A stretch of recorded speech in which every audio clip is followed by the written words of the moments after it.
Hey, ladies and gentlemen, welcome back to another book review. As you can see, I will be reviewing One Week Girlfriend. So, I got this book from a little free library, but it was also just $1. So, I'm assuming they either got it from the Dollar Tree or Dollar General. I'm not sure. Looks a little spicy. Let's read the back. It says, temporary, that's the word I use to describe my life right now. I'm a temporary worker working double shifts, at least until I can break free. I'm temporarily raising my little brother since apparently our actual mother doesn't give a crap about either of us.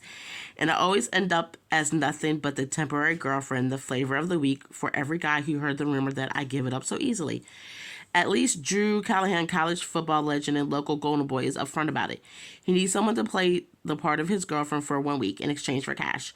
As if that's not weird enough, ever since he brought me into his world, nothing really makes sense. Everyone hates me, everyone wants something from him, and yet the only thing Drew seems to want is me. I don't know what to believe anymore. Drew is sweet, sexy, and hiding way more secrets than I am. All I know is I want there to be there for him permanently. So, the print's not bad. The pages aren't bad. This book is... How many pages is this? 253. And the preview for the next book is in the back. And it's called Second Chance Boyfriend, I believe. Yeah. Second Chance Boyfriend. So, like I said, I found this at a little free library. I wasn't even sure if I was actually going to read this.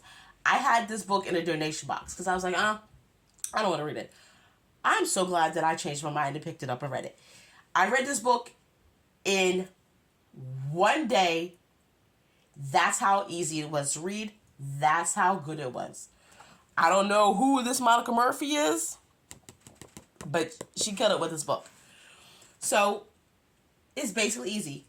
Drew's getting someone home for Thanksgiving weekend. He doesn't want his parents ragging on him about not having a girlfriend. So he's like, the girl's name is Fable. And he's like, look, I'll pay you $3,000 just for a week with me to be my girlfriend. Which is, okay, kind of pretty woman. I get it. Don't care. So she's like, okay, I could use some money. I have to basically paying bills. Her mom is like an alcoholic, does not there. Her little brother's getting in trouble. And she goes, you know what? That money would be a cushion for us. Come to find out her mom got fired. And she's like, what am I supposed to do? I wait tables and I work in another restaurant when they're short-staffed. Anyway, so she goes with Drew. And right away, you can tell something is not quite right. Sorry about the lighting. You guys know my house lighting sucks. You can tell something is not quite right. Drew is edgy. He's moody. And it's just a weird dynamic between Drew and his stepmom and dad. He's like, my dad never really paid attention, not what's going on. He's blind to it. Well, come to find out, Drew had a little sister. And the little sister died. Okay. Well, before that, this stepmother said something. And I'm going to say right here, right now, there should be a trigger warning to this book. That's all I'm going to say. You guys are always talking about the dark romance authors not putting trigger warnings. They're not the only one. This book right here should definitely have a trigger warning as far as I'm concerned. So anyway, Drew's stepmom greets him talking about, Drew, you look delicious. Say what? So come to find out, there was a little bit of child SA.